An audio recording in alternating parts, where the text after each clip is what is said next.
Después de una década, es un hecho, la Fuerza Aérea Argentina vuelve a tener aviones de combate supersónicos. La compra de los F-16 daneses es sin dudas un hito, es el fin de un periodo larguísimo donde la defensa aérea del país, seamos honestos, era casi simbólica. Pero bueno, más allá del titular, ¿qué significa realmente esta compra? Para entenderlo, vamos a sumergirnos en el decreto oficial, análisis técnicos y hasta las peleas políticas que se vienen. La idea es averiguar si esto es un verdadero salto tecnológico o algo mucho más enredado. La pregunta del millón es, ¿estamos comprando aviones de combate o un paquete de compromisos y problemas a futuro? Vamos a desarmar esta historia. ¿Qué fue lo que se compró exactamente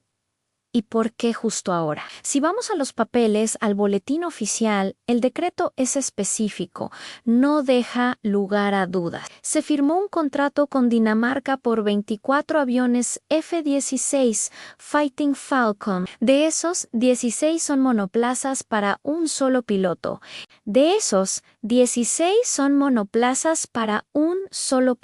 Y 8 son biplazas que se usan más que nada para entrenar o para misiones que requieren un segundo operador de sistema. ¿Y de cuánta plata hablamos? El paquete total suma unos $301 millones que se van a pagar en 5 cuotas anuales. El paquete total suma unos $301 millones que se van a pagar en 5 cuotas anuales. El objetivo que declaran textualmente es recuperar la capacidad de defensa aeroespacial, algo que se perdió por completo cuando se jubilaron los viejos Mirage hace ya una década. Pero a ver, son 24 aviones que vienen de Dinamarca, no son nuevos de fábrica.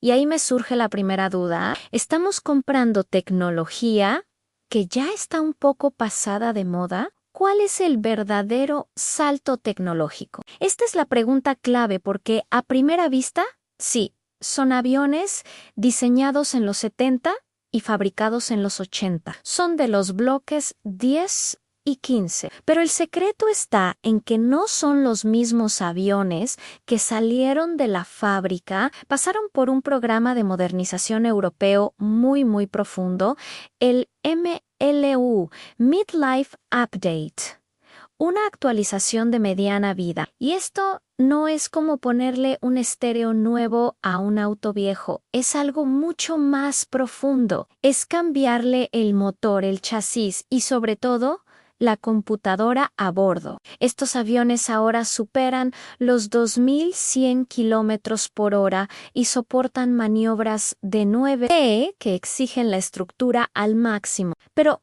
lo que de verdad cambia el juego es la electrónica. Se les instaló un radar mucho más moderno, el ANAN-AP G6652AN.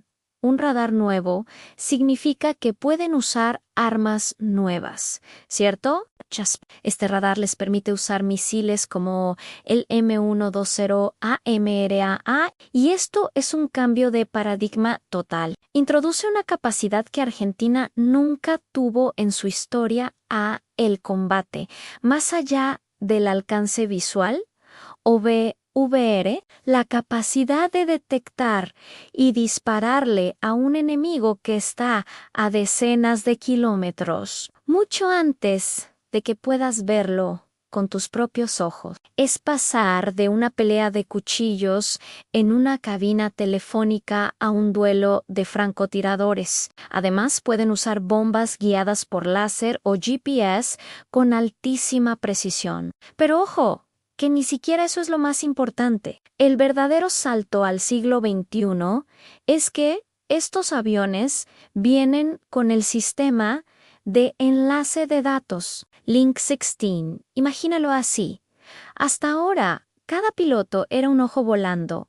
Solo veía lo que su propio radar le mostraba. Con el Link 16, Todos los aviones, los radares en tierra, los centros de comando están conectados en una red. Todos comparten lo que ven en tiempo real. Se crea una imagen completa del campo de batalla para todos. Es el ingreso a la guerra en red. Entonces, el valor no está tanto en el fierro individual, en el avión en sí, sino en el cerebro colectivo, en la red que los conecta a todos. Y para la tranquilidad de los que dudan de la edad, la estructura de los aviones fue reforzada con un programa que garantiza al menos 5,000 horas de vuelo adicionales. Vienen a reemplazar a los A4R Fighting Hawk, que ya estaban volando con lo último de su vida útil. Entonces, tenemos un avión de los 80, pero con un cerebro del siglo XXI, capacidad de combate en red y misiles de largo alcance. La pregunta obvia es, ¿dónde nos para esto en el vecindario? ¿Pasamos a ser los más fuertes de la cuadra? La respuesta directa, según los análisis, es que no nos posiciona en la cima tecnológica del continente. Chile, por ejemplo, ya opera versiones de F-16 con una aviónica un poco más moderna. Chile, por ejemplo, ya opera versiones de F-16 con una aviónica un poco más moderna. Brasil directamente dio un salto cuántico con los Gripen NG suecos, que hoy por hoy son considerados los cazas más avanzados de la región. Y Colombia está coqueteando con comprar una versión del F-16QE, es infinitamente superior a esta. El Block 70,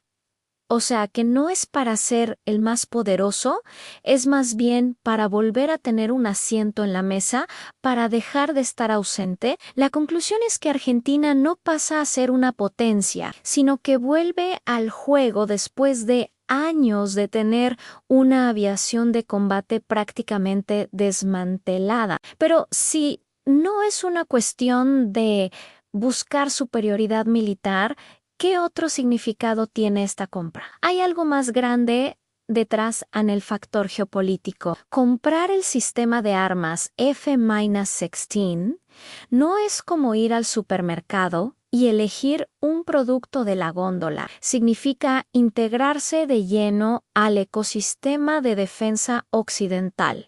Es una declaración de principios,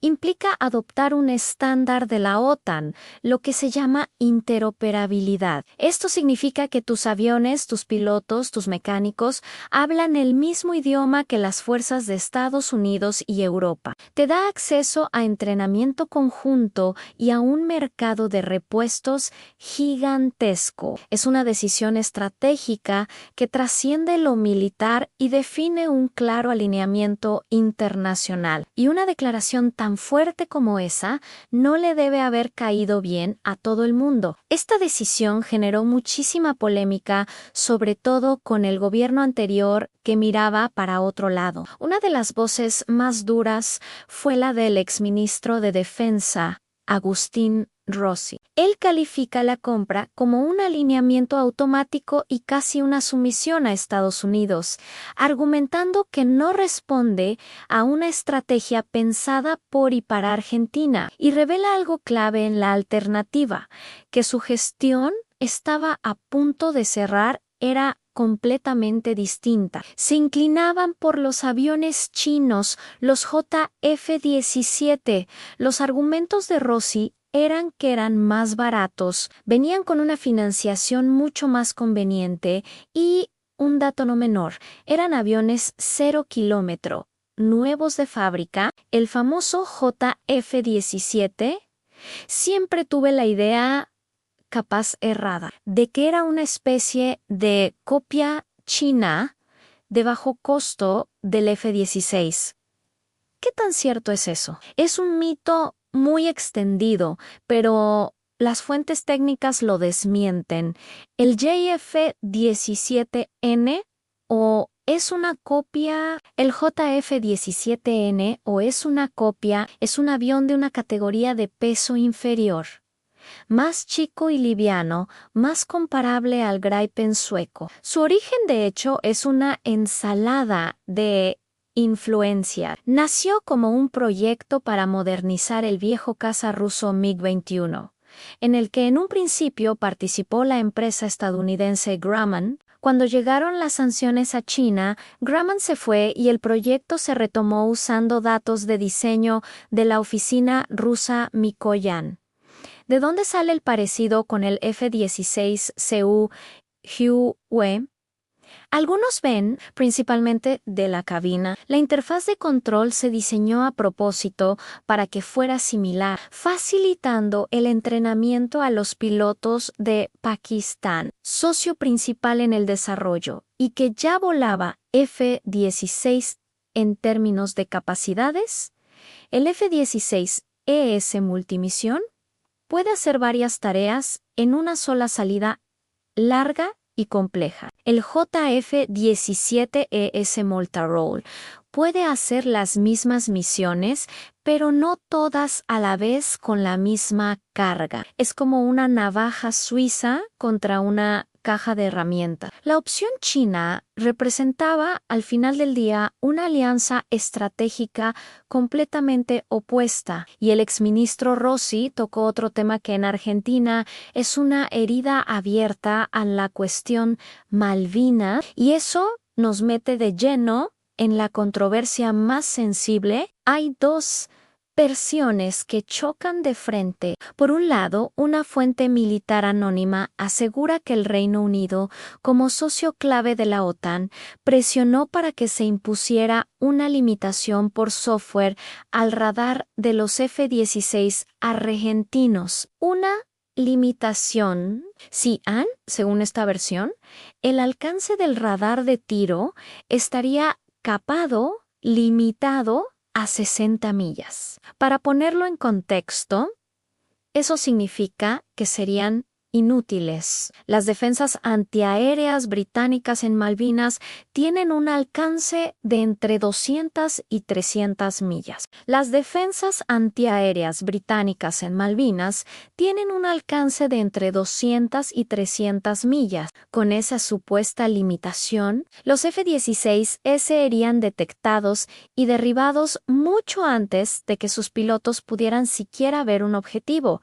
Sería una rendición tecnológica. La otra parte, una fuente de la cúpula de la Fuerza Aérea, niega todo de manera rotunda. Afirma que Argentina compró los aviones con capacidades completas y que el país tiene el poder legal y técnico para reprogramar todos los sistemas sin pedir permiso a nadie. Insisten en que no hay ningún techo tecnológico. Por ahora, es la palabra de uno contra la del otro. Por ahora, es la palabra de uno contra la del otro. Dejando la geopolítica de lado, comprar los aviones es la parte sexy, la foto, el titular.